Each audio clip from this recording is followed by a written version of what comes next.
It was the wild, wild west this past year when it came to the transfer portal. Throw in NIL and things were actually insane. A large portion of the drama starting with and surrounding USC. Oklahoma breakout star quarterback Caleb Williams hopping over along with several teammates. And then months later, the controversial transfer of former Pitt wide receiver Jordan Anderson to the Trojans as well, who later told reporters, quote, "They say it's a business, so sometimes you gotta make decisions for you." That said, let the chips fall where they may, and we now have 247 and CBS Sports releasing their preseason all-transfer team for 2022. Taking a look at the offense there, you do see Caleb Williams and Jordan Anderson with the Trojans there. Alabama loading up with a couple of players, including All-American wide receiver Jermaine Burton, leaving his national champion Bulldogs to go over to the team they beat. Also, Vanderbilt offensive lineman transfer Tyler Steen. Over to the defense, another USC player there, Eric Gentry, transferring from Arizona State, and Notre Dame bringing in Northwestern transfer Brandon Joseph to try to help pad, if you can, the loss of Kyle Hamilton to the draft. Joseph, by the way, 9 interceptions, 6 pass breakups, 131 tackles over his past 2 seasons. Let's welcome in Chip Patterson and Chris Hummer here to go through the all-transfer team. But first questions first. Chip, I'm going to start with you. How would you grade this offseason and just how insane it was when it came to the transfers? Oh, it broke the scale. You know, we've got the thermometer and the mercury is just on the wall. I mean, this has been unprecedented. This has been unlike anything we've seen before. It is the confluence of NIL. It is the confluence of the one-time transfer rule. It is everything about the way that players are able to move about and the way that players are able to profit off their name, image, and likeness, all of it changing within college sports at the same time. So naturally, college football, the most big-time place that you will find in all of college sports, that is where it's going to be insane. And so I wonder, you know, if we are going to start to see some market corrections. I wonder if we are going to start to see this only continue to become more fluid from year to year. But without a doubt, in my time covering college football and certainly anything prior, there has never been anything like this offseason in terms of players moving from one team to another. Yeah, it's been absolutely insane. I covered the transfer portal day to day. I did not sleep much from like January to probably June when the transfer portal shut down. And to Chip's point, like he thinks there might be a market correction. I actually think unless we see transfer portal windows enacted, we're going to see even more players in the portal. We were just above 3,000 this offseason in the FBS. I've had people speculate in personnel departments and things of the like that we could be looking at 4,000 or 5,000 next year because schools can sign up to 85. They no longer are capped at 25 scholarships. You have schools running players off to upgrade their roster. It's going to get really crazy, even if we do get transfer portals windows enacted. So I don't think the transfer portal era of college football is slowing down anytime soon. And this transfer portal All-American team, I think, is proof of just the quality of players that go in the portal. Transfers are better than ever, and they're going to make a significant impact on the 2022 season. It is absolutely free agency out there. So let's talk about expectations for some of these guys, some of these teams there. Caleb Williams, Jordan Addison there at USC. Look, there's a lot of expectations for USC across the board, including Lincoln Riley. We'll see how all of that plays out. But when it comes to these two in this combo here, Chris, what are your expectations for them? I think they're going to be the best quarterback wide receiver in combo in college football outside of Jackson Smith-Njigba and CJ Stroud. I think that both of those guys are that talented. Jordan Addison was the best receiver in college football last year, arguably. He won the Blindikoff Award. And Caleb Williams, at least at points in the season last year, looked like a future superstar. I think this is the year he elevates in Lincoln Riley's system. I think he's got all the talent in the world at USC around him, including a pretty good offensive line. Like at USC, I don't think that gets talked about enough. That offensive line at USC is much better than it's been in years past. And I think Caleb Williams and Jordan Addison are going to be dynamic all year. I think we've seen Lincoln Riley's system produce elite receivers. We've seen him produce Heisman Trophy winning quarterbacks. And both of those guys are going to be studs this year. Yeah, it's amazing to look at the way that Lincoln Riley used the transfer portal to beef up this offense, where he simply was able to take the best player on offense from multiple teams. Caleb Williams was the best offensive player at Oklahoma. Jordan Addison, the best offensive player at Pitt. Travis Dye, the best offensive player at Oregon. I mean, you could even go down the line to Brendan Rice and make the argument that he's one of the best offensive players who would have been coming back at Colorado.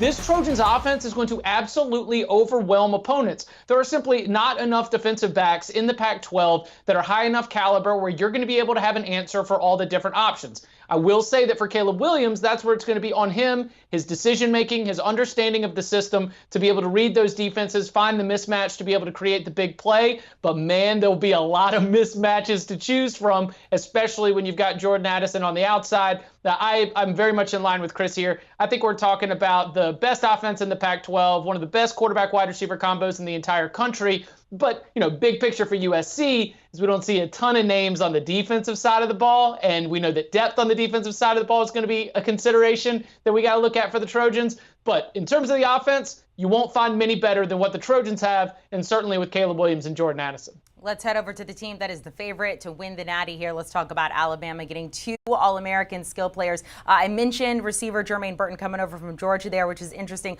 Also, running back Jahmyr Gibbs from Georgia Tech. Some thinking he could potentially be the first running back off the board, I can speak, in next year's draft chip. What do you make of these two guys going over to this Alabama offense?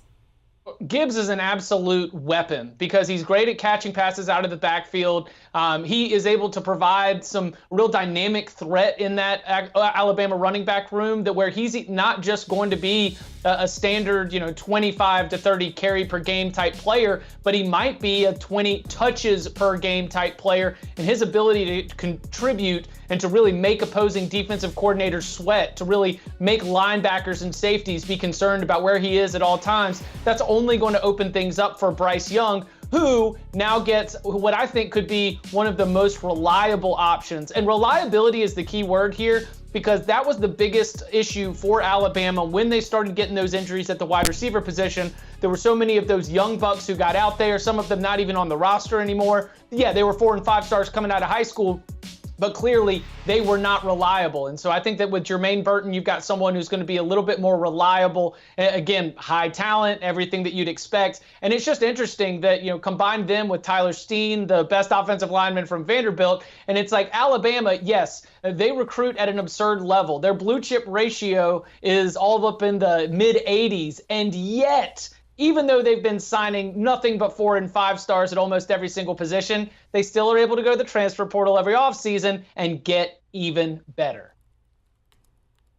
Yeah, Nick Saban warned everybody about the transfer portal. He did it at RPOs. He created the best RPO offense in the world. He warned everybody about transfers, and now he's adding whoever he wants via the portal, essentially. Alabama can plug every hole it had, and we saw that this offseason. I think Gibbs is probably the best long shot Heisman bet out there. The value in him earlier this offseason was insane, but I think it's still there. If you want to throw a long shot Heisman bet in there and potentially get to cash it later this year, it would be on Gibbs. As Chip said, he's going to be one of the best pass catchers on the entire team as a running back. I think he is as shifty and dynamic as anybody in the country at that position. I still think Bijan Robinson is running back 1 for me. Jermaine Gibbs will be in that conversation. And he's just going to be an elite playmaker from the start. And Jermaine Burton, he averaged 19.1 yards per catch for Georgia last year, only on 500 yards receiving, or just a little bit over.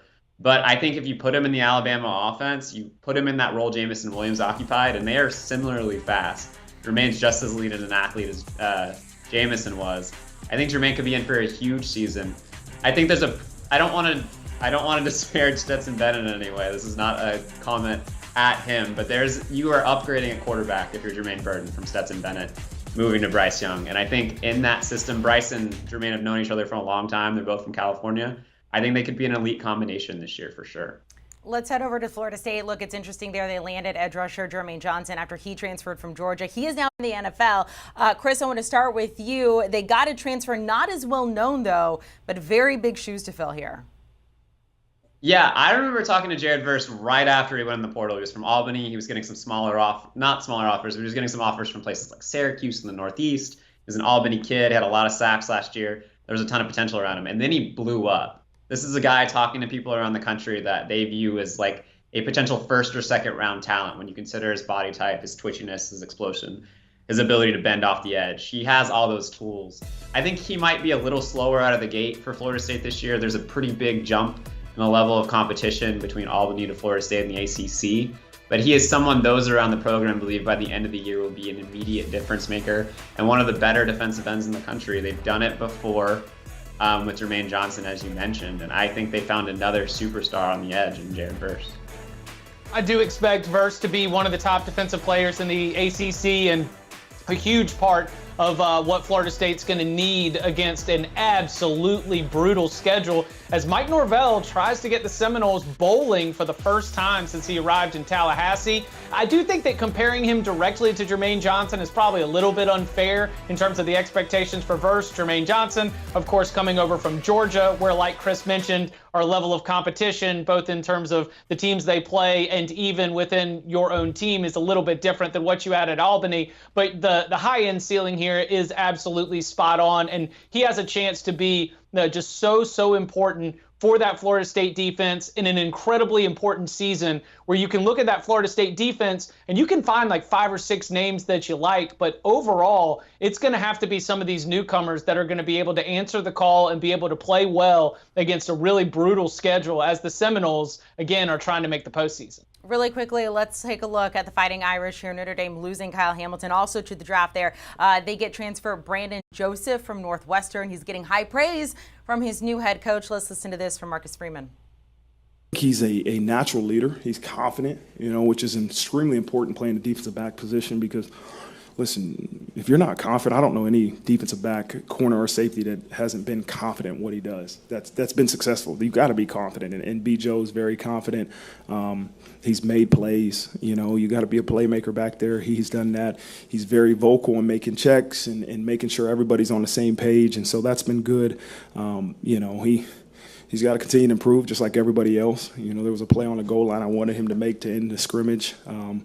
But that's why we're coaching. That's why he's here to make him better. But he's been doing a really good job. Chris, another player who has some very big shoes to fill here. What do you make of those comments about Brandon Joseph from Marcus Freeman? Yeah, it's got to be nice if you're Notre Dame to replace an All-American with All-American. I think people forget Brandon Joseph led the FBS in interceptions as a redshirt freshman in 2020 at Northwestern. They're not the same player. I think we talked about this earlier with Jared Verse and Jermaine Johnson. Brandon Joseph doesn't play in the box as well as Kyle Hamilton did. He's not as long. He's not almost a linebacker playing safety. He's had some issues with tackling in his career, but when it comes to being a playmaker in the back end of the defense, making plays on the football and being a rangy sideline to sideline defender, there are a few players better in the country than Brandon Joseph. And this is a plug-and-play addition for Notre Dame, and I expect him to have a rebound year for Notre Dame and be one of the better safeties in the country. Yeah, some of the buzz from South Bend included me not hearing as much of Brandon Joseph's name early, but then now we're hearing it more and more, and we just heard Marcus Freeman doing it there. I think that there's very, very high expectations, and someone who came in when he was, clearly the big dog at Northwestern from that explosive freshman season when he was, absolutely terrific, as Chris mentioned, leading the FBS in interceptions. Now maybe he had to get humbled a little bit, challenged a little bit, but his response, which is always the key when you're trying to ingratiate yourself with new teammates, when you're trying to gel within a new system and a new coaching staff, when you are challenged and you're able to respond in a positive manner and have those glowing remarks from someone like Marcus Freeman, then that is going to be a great sign for this Notre Dame defense moving forward, because the ceiling, the potential of what he can be for a team with very, very high expectations of what they're going to accomplish this season, that's really, really encouraging for Notre Dame fans. And things getting started for them September 3rd against Ohio State. We cannot wait for that game. If you're Notre Dame, we're working really hard for that one. Chip and Chris, get some rest this weekend. Last one without college football. We'll talk to you soon. Let's talk about our friends over at 247. You can see the entire all-transfer team right there on the homepage right now if you head over to 247sports.com. Chip Patterson is the host of the Cover 3 podcast. Latest episode for him, Win Total Locks season-long bets. You want to place now. And there you go. That's your Cover 3 podcast cover. So when you look for your little podcast there, look for that. Make sure to download and follow. Do you want a sports network that delivers everything that matters about the game? The highlights, the picks, the instant analysis, no yelling, no fake debates, no politics.